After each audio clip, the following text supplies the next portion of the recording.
Hello friends, എല്ലാവർക്കും നമസ്കാരം. നിങ്ങൾ ഏവരും കാത്തിരിക്കുന്ന നയനയുടെയും ആദർശിന്റെയും ഇന്നത്തെ വിശേഷത്തിലേക്ക് എല്ലാ കൂട്ടുകാർക്കും സ്വാഗതം. എല്ലാവർക്കും നല്ലൊരു ദിവസം ആശംസിച്ചുകൊണ്ട് തന്നെ നമുക്ക് ഇന്നത്തെ വിശേഷത്തിലേക്ക് കടക്കാമേ. തുടങ്ങുമ്പോൾ തന്നെ കാണിക്കുന്നത് വേറെ ആരെയല്ല കേട്ടോ, നമ്മുടെ നയനയാണ്. അപ്പൊ നയന ഇങ്ങനെ റൂമിനകത്ത് എന്തൊക്കെയോ പരിപാടിയൊക്കെയാണ്, അടുക്കിപ്പറക്കലും കാര്യങ്ങളും ഒക്കെയാണ്. അപ്പോഴത്തേക്കും അങ്ങോട്ടേക്ക് നമ്മുടെ നവ്യ കടന്നു വരിക. നവ്യ കടന്നു വന്നിട്ട് നയനെ ഒന്ന് ബ്രെയിൻ വാഷ് ചെയ്യാൻ ശ്രമിക്കുകയാണ്. കാരണം നീ ചന്തുമോളെ ഇത്രയും കൂടുതൽ സ്നേഹിക്കുകയൊന്നും ചെയ്യരുത്. കാരണം ഒരു പക്ഷേ ചന്തുമോളുടെ അമ്മ ഇവിടെ തിരിച്ചു വന്നു കഴിഞ്ഞിട്ടുണ്ടെങ്കിൽ ഇത് നിനക്കായിരിക്കും ഏറ്റവും വലിയ ആപത്തെന്ന്. ഇത് കേട്ട ഉടനെ തന്നെ നമ്മുടെ നയനെ പറഞ്ഞു, എനിക്ക് എന്താ ആപത്താ?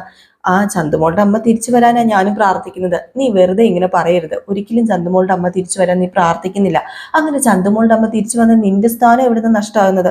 പക്ഷെ ഞാൻ പ്രാർത്ഥിക്കുന്നത് ചന്തുമോളുടെ അമ്മ തിരിച്ചു വന്ന് ഈ കുട്ടീനെ ഇവിടുന്ന് കൊണ്ടുപോകണമെന്ന. ഈ കുട്ടി സത്യമായിട്ടും അനന്തപുരി തറവാട്ടിന് ഒരു ബാധ്യത മാത്രമല്ല, നിനക്കും ഒരു ബാധ്യത തന്നെയാ. അതുകൊണ്ടാണ് ഞാൻ പറയുന്നത്, ഈ കുട്ടി ഇവിടുന്ന് പോകണം. ഈ കുട്ടി ഇവിടെ നിൽക്കുന്ന കാലം അത്രയും നിനക്ക് സമാധാനം കിട്ടില്ല നയന. ചേച്ചി വെറുതെ ഇങ്ങനെയൊന്നും സംസാരിക്കരുത് കേട്ടോ. ഞാനൊരു കാര്യം പറഞ്ഞേക്കാം. ആദർശേട്ടൻ തെറ്റ് ചെയ്തിട്ടില്ല, ഇല്ല എന്ന് ഞാൻ 100 തവണ പറഞ്ഞു. ഈ തെറ്റ് ചെയ്തെങ്കിൽ പോലും ക്ഷമിക്കാൻ തയ്യാറായ ഒരു ഭാര്യയാണ് ഞാൻ. എന്നെ തിരുത്താനോ തിരുത്തി കുറിക്കാനോ ഒന്നും വരണ്ട. ചന്തുമോൾ എൻ്റെ സ്വന്തം കുഞ്ഞ് തന്നെയാണ്. അങ്ങനെയാണ് ഞാൻ കാണുന്നത്. ഇനിയിപ്പം അനക്ക് വന്നിവിടെ താമസിച്ചാലും എനിക്കല്ല പ്രശ്നം.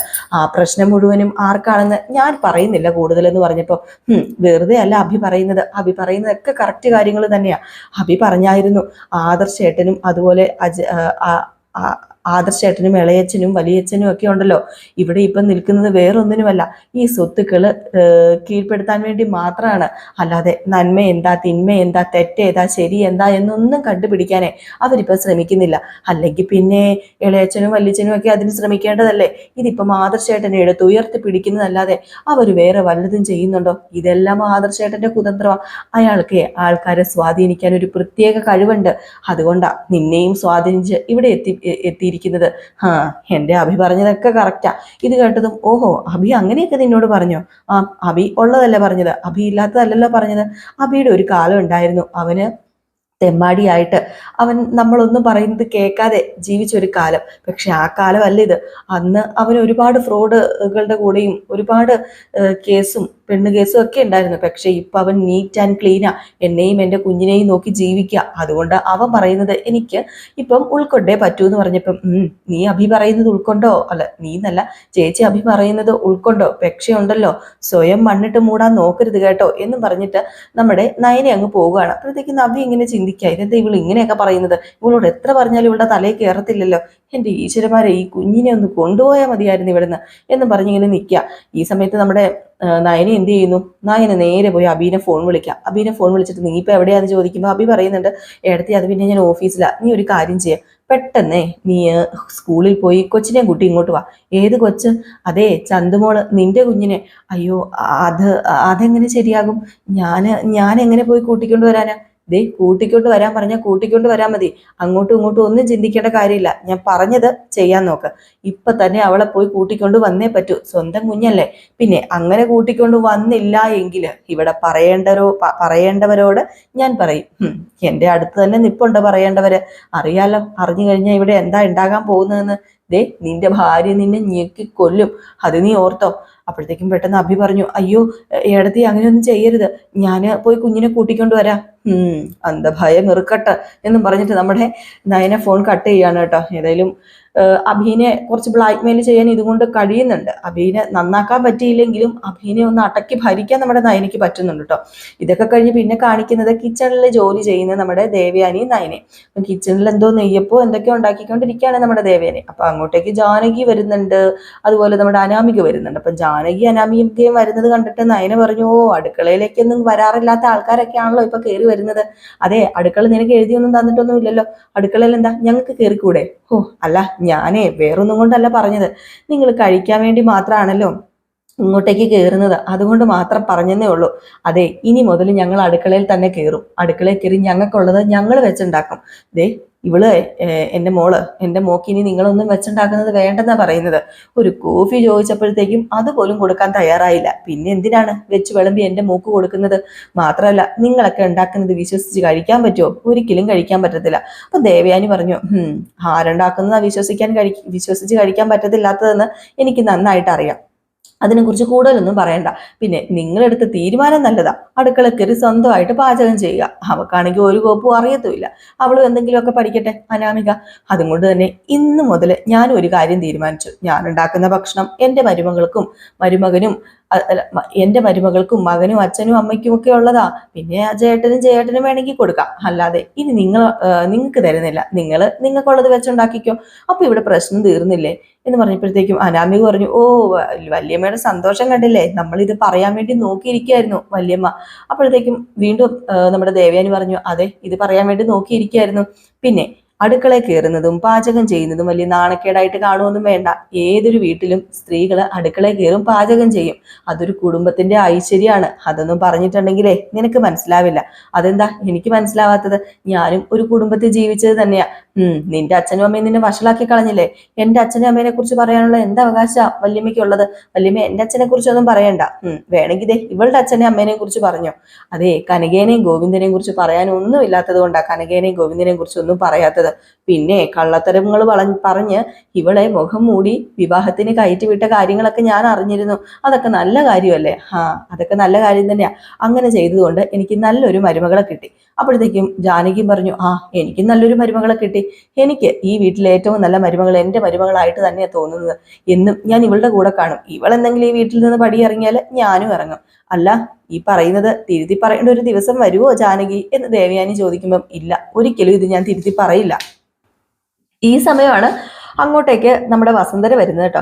അപ്പൊ വസുന്ധര വന്നിട്ട്, എന്തു പറ്റി, എല്ലാവരും ഉണ്ടല്ലോ അടുക്കളയില്? രണ്ടടുപ്പായോ അടുക്കളയില്? അപ്പൊ ദേവയാനി പറഞ്ഞു, എന്ത് ചെയ്യാനാ, രണ്ടടുപ്പ് ഉണ്ടാക്കിയാൽ പിന്നെ രണ്ടടുപ്പ് ആകാതെ ഇരിക്കത്തില്ലല്ലോ. അപ്പോഴാണ് ജാനകി പറഞ്ഞത്, ഞങ്ങൾക്ക് രണ്ടടുപ്പാക്കണമെന്നൊന്നും നിർബന്ധമൊന്നും ഇല്ലായിരുന്നു. പക്ഷെ ഇവിടെ പക്ഷാഭേദമാണല്ലോ. എന്റെ മരുമകൾക്ക് ഒന്നും ഉണ്ടാക്കി പോലും കൊടുക്കത്തില്ല. അവൾക്ക് ഒന്നും ഉണ്ടാക്കാൻ അറിയത്തുമില്ല. അപ്പൊ പിന്നെ അവളെ പഠിപ്പിക്കുകയും ചെയ്യാം, അവൾക്ക് എനിക്ക് ഉണ്ടാക്കി കൊടുക്കുകയും ചെയ്യാം. അത് ശരിയല്ലേ? അല്ലാതെ അടുപ്പ് ഞങ്ങൾ വേണമെന്നും പറഞ്ഞു വെച്ചോന്നും അല്ല എന്ന് പറഞ്ഞപ്പോഴത്തേക്കും ദേവയാനി വല്ലാത്ത രീതിയിൽ അങ്ങ് നിൽക്കുകയാണ് കേട്ടോ. കാരണം അമ്മ ഇങ്ങനെ ചോദിച്ചു കഴിഞ്ഞപ്പോഴത്തേക്കും നമ്മുടെ വസുന്ധര ഇങ്ങനെ ചോദിച്ചു കഴിഞ്ഞപ്പോൾ വല്ലാത്ത ഫീലായി. പക്ഷെ ജാനകിക്കോ അനാമികയ്ക്കോ ഒന്നും വലിയ ഫീലില്ല. അപ്പം വസുന്ധര പറഞ്ഞു, ഇതൊന്നും ഒരിക്കലും ഞങ്ങൾ പ്രതീക്ഷിക്കാത്ത കാര്യങ്ങളായിരുന്നു. ഇതൊക്കെ സംഭവിച്ചോ? രണ്ടടുപ്പ്, പിന്നെ പാചകം ചെയ്യാൻ പഠിക്കാന്നൊക്കെ പറഞ്ഞു കഴിഞ്ഞിട്ടുണ്ടെങ്കിൽ അത് പഠിക്കേണ്ട കാര്യമാ അനാമിക. നിനക്ക് പാചകം ചെയ്യാൻ അറിയില്ലല്ലോ. അപ്പൊ പിന്നെ ജാനകി പഠിപ്പിക്കുന്നത് നല്ലതാ. അപ്പോഴത്തേക്കാണ് ദേവയാനി പറഞ്ഞത്, അങ്ങനെ പഠിപ്പിച്ചുണ്ടാക്കുന്ന ഭക്ഷണങ്ങൾ എല്ലാവർക്കും കൊടുക്കാൻ പറ്റില്ലല്ലോ അമ്മേ. അപ്പൊ പിന്നെ ഞങ്ങളും ഭക്ഷണം ഉണ്ടാക്കാം, അതെല്ലാവരും കഴിക്കട്ടെ. പിന്നെ അനാമിക ഉണ്ടാക്കുന്ന ഭക്ഷണം നല്ലതാണെങ്കിൽ അതും കഴിക്കട്ടെ. ഇത് കേട്ടപ്പോഴത്തേക്കും ജാനകി, കണ്ടില്ലേ അവളുടെ മനസ്സിലിരിപ്പ്, അവിടെയും എന്റെ പെങ്കൊച്ചിനെ താത്താനെ അവള് നോക്കിയുള്ളൂ എന്നുള്ള രീതിയിൽ ഇങ്ങനെ മനസ്സിലിങ്ങനെ വിചാരിക്കുകയാണ് കേട്ടോ. ഇതേ സമയം എന്ത് ചെയ്തു, നമ്മുടെ വസുന്ധര നേരെ ചെല്ലുകയാണ് ഹോളിലേക്ക്. അപ്പൊ അവിടെ ചെന്ന് കഴിഞ്ഞപ്പോഴത്തേക്കും നമ്മുടെ മുത്തശ്ശൻ ഇരിപ്പുണ്ട്, മൂർത്തി മുത്തശ്ശൻ. അങ്ങനെ മൂർത്തി മുത്തശ്ശനോട് പറഞ്ഞു, ഇവിടെ എന്തൊക്കെയാ നടക്കുന്നതെന്ന് എനിക്ക് അറിയില്ലല്ലോ. ഇദ്ദേഹം ഇതൊന്നും കാണുന്നില്ലെന്ന് ചോദിച്ചപ്പോ, എന്ത് കാണാനാ ഞാന്? അല്ല, നീ എന്താ പറയുന്നത് വസുന്ധര എന്ന് ചോദിച്ചപ്പോ, വേറൊന്നുമല്ല, വന്ന് അടുക്കള രണ്ടായേ നമ്മുടെ കുടുംബത്തില്. രണ്ടടുക്കളയോ? നമ്മൾ മരിച്ചിട്ടേ ഇതൊക്കെ നടക്കാവുള്ളെന്ന് നമ്മൾ പ്രാർത്ഥിച്ചത് നമ്മൾ മരിക്കുന്നതിന് മുമ്പ് തന്നെ നടന്നല്ലോ. അന്ന് തന്നെ ഭാഗം വെക്കുന്നതായിരുന്നു നല്ലത്. ഞാൻ ഇതുകൊണ്ടാ പറഞ്ഞത്, ഈ വീട് വെട്ടിപ്പൊളർന്ന് കീറുന്നതിന് മുമ്പ് ഭാഗം വെച്ച് എല്ലാവരെയും മാറ്റാന്ന്. അന്ന് ആദർശും ആരും സമ്മതിച്ചില്ല, ജയനോ അജയനോ ഒന്നും സമ്മതിച്ചില്ല. പക്ഷെ ഇതിനൊരു തീരുമാനം എടുത്തേ പറ്റൂ. ഇതിന് തീരുമാനം എടുക്കാൻ പറ്റിയ ആള് ആദർശ് തന്നെയാണ്. കാരണം ആദർശാണല്ലോ ഈ വീട് ഭാഗം വെക്കണ്ടെന്ന് പറഞ്ഞത്. അതുകൊണ്ട് അവൻ തന്നെ തീരുമാനം എടുക്കട്ടെ. ഒരു തീരുമാനം എടുത്തില്ല എങ്കിൽ ഇങ്ങനെ പോയി കഴിഞ്ഞാൽ ആകെപ്പാടെ തകിടം മറിയുമല്ലോ. അല്ല, ഇയാളുടെ അഭിപ്രായം എന്താണ്? എൻ്റെ അഭിപ്രായം എന്താ? എൻ്റെ അഭിപ്രായം ഇതൊക്കെ തന്നെയാ. ആദർശിനോട് പറഞ്ഞ് എല്ലാം സംസാരിച്ച് എന്തെങ്കിലും ഒരു തീരുമാനം ഉടനെ എടുത്തേ പറ്റൂ. അല്ലെങ്കിൽ അനന്തപുരി തറവാടിന്റെ പേരും പ്രസക്തിയും പെരുമയും ഒക്കെ നാട് വിട്ടു പോകും. പിന്നെ ഇവിടെ നമുക്ക് വെറും പുല്ലുവിലയായിരിക്കും. പോട്ടെ, വയസ്സായി കഴിഞ്ഞാൽ വില കിട്ടിയില്ലെങ്കിലും കുഴപ്പമില്ല. എങ്കിലും നമ്മൾ ഇത്രയും നാള് ഉയർത്തിക്കൊണ്ട് വന്ന ഇദ്ദേഹം ഇത്രയും നാള് പ്രസക്തി നേടിയതെല്ലാം ഒറ്റ അടിക്ക് തകർന്നു വീഴില്ലേ? അനന്തപുരി തറവാട്ടിലെ പെണ്ണുങ്ങളും ആണുങ്ങളും അടിച്ചു പിരിഞ്ഞുവെന്ന് നാട്ടുകാർ ചിരിച്ചുകൊണ്ട് കൂവി മൂക്കത്ത് കൈവച്ച് വിളിച്ചു പറയില്ലേ?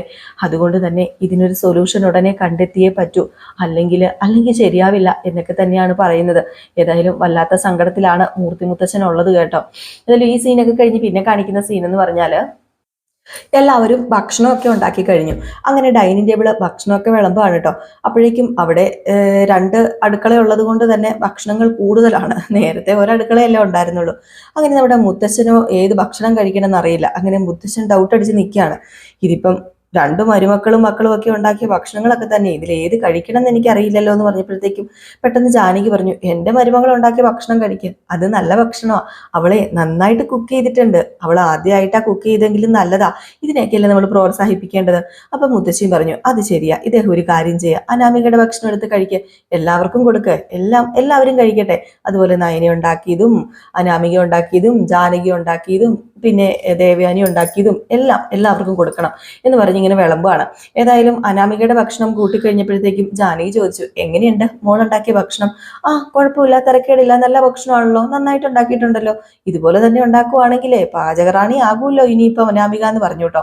ഏതായാലും അനാമികയ്ക്ക് വലിയ സന്തോഷമായി, ജാനകിക്ക് വലിയ സന്തോഷമായി, നയനിക്കും കുഴപ്പമൊന്നുമില്ല കേട്ടോ. കാരണം നയനിക്ക് കൂശുമ്പോ കുഞ്ഞായ്മ ഇല്ലാത്തത് കൊണ്ട് തന്നെ നല്ല ഭക്ഷണം ഉണ്ടാക്കിയെങ്കിൽ ഓക്കെ നല്ലത്. ഈ സമയത്ത് നമ്മുടെ അനി ഭക്ഷണം എടുത്ത് കഴിക്കുകയാണ്. അപ്പൊ അനിയോട് കഴിക്കാൻ പറഞ്ഞു അനാമിക ഉണ്ടാക്കിയ ഭക്ഷണം. അതെടുത്ത് കഴിച്ചപ്പോഴത്തേക്കും പെട്ടെന്ന് അനി പറഞ്ഞു, ചി, ഇതെന്താ ഉണ്ടാക്കി വെച്ചിരിക്കുന്നത്, വായ്ക്കകത്ത് വെക്കാൻ കൊള്ളത്തില്ലല്ലോ, ഇതെന്ത് ഭക്ഷണമാണ് ഇത്, ഓ, ഇതിപ്പം ചുമ്മാ മുളക് പൊടിയോ മല്ലിപ്പൊടിയോ ഉണ്ട് കലക്കിയിട്ട പോലെ ഉണ്ടല്ലോ എന്ന് പറഞ്ഞപ്പോഴത്തേക്കുമാണ് മുത്തച്ഛൻ പറഞ്ഞത്, ദേ അനി, നീ വെറുതെ ഇങ്ങനെ ഓരോന്ന് പറയരുത്, ഇഷ്ടമില്ലാത്ത അച്ചി തൊട്ടതെല്ലാം കുറ്റം എന്നൊക്കെ പറഞ്ഞ് കേട്ടിട്ടുണ്ട്, പഴയ ഒരു പഴഞ്ചൊല്ലുണ്ട് അങ്ങനെ. പക്ഷേ ഇവളുണ്ടാക്കിയത് ഇപ്പൊ നിനക്ക് ഇഷ്ടപ്പെടാത്തത് നിന്റെ മനസ്സിന് ഇവളെ ഇഷ്ടപ്പെടാത്തത് കൊണ്ടാ, അല്ലാതെ ഇവളുടെ ആഹാരം ഇഷ്ടപ്പെടാത്തത് കൊണ്ടല്ല എന്ന് പറഞ്ഞപ്പം സത്യമായിട്ടും എനിക്കിത് ഇഷ്ടപ്പെട്ടില്ല മുത്തശ്ശ, എനിക്ക് ഇഷ്ടപ്പെടാത്തത് ഞാൻ ഇഷ്ടപ്പെട്ടില്ലെന്ന് തന്നെയേ പറയത്തുള്ളൂ.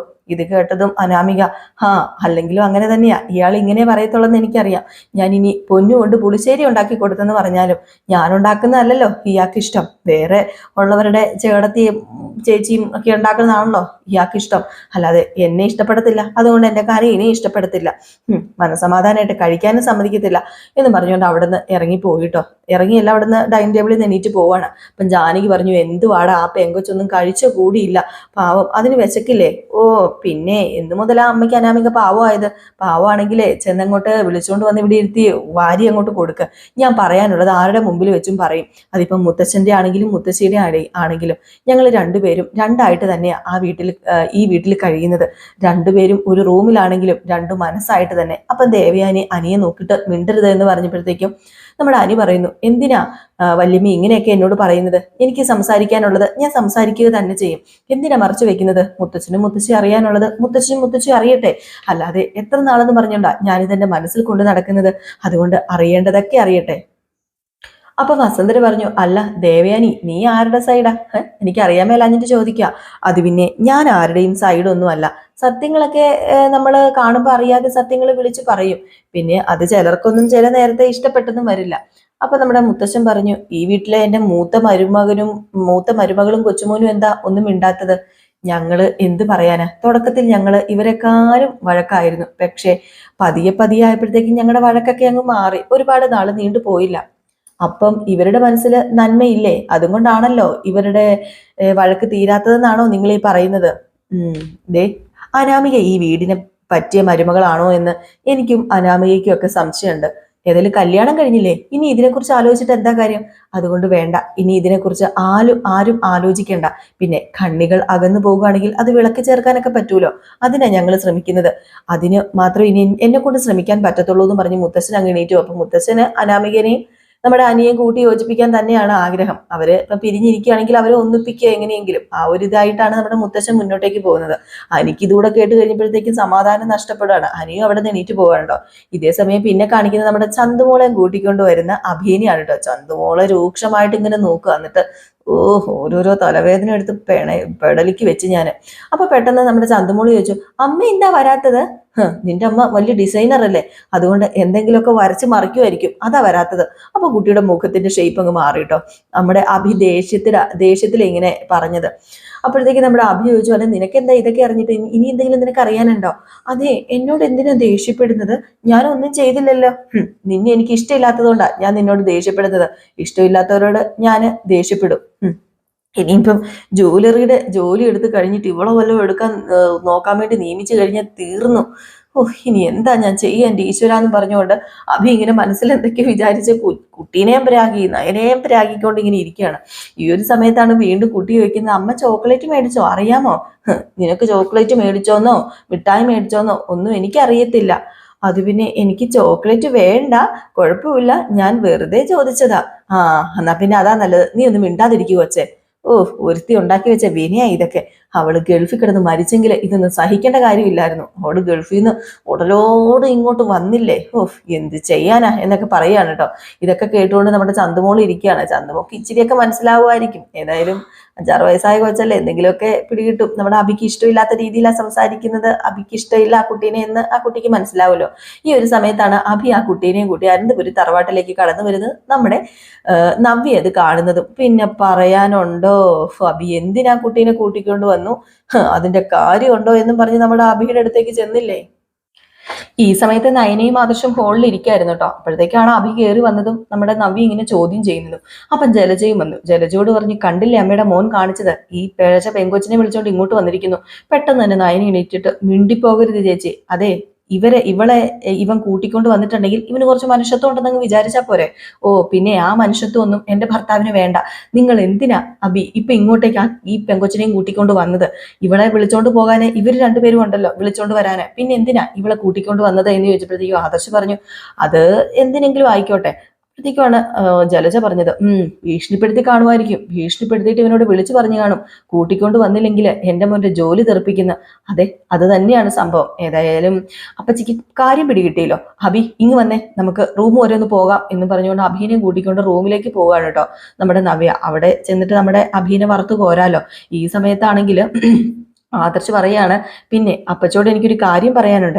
എന്തെങ്കിലും ഇങ്ങനെ കിഴിഞ്ഞ് അന്വേഷിക്കുന്നുണ്ടെങ്കിൽ ലാസ്റ്റ് നാറാൻ വേണ്ടി പ്രതീക്ഷിച്ചിട്ട് തന്നെയാണ് നാറാൻ വേണ്ടി പ്രതീക്ഷിച്ചിട്ട്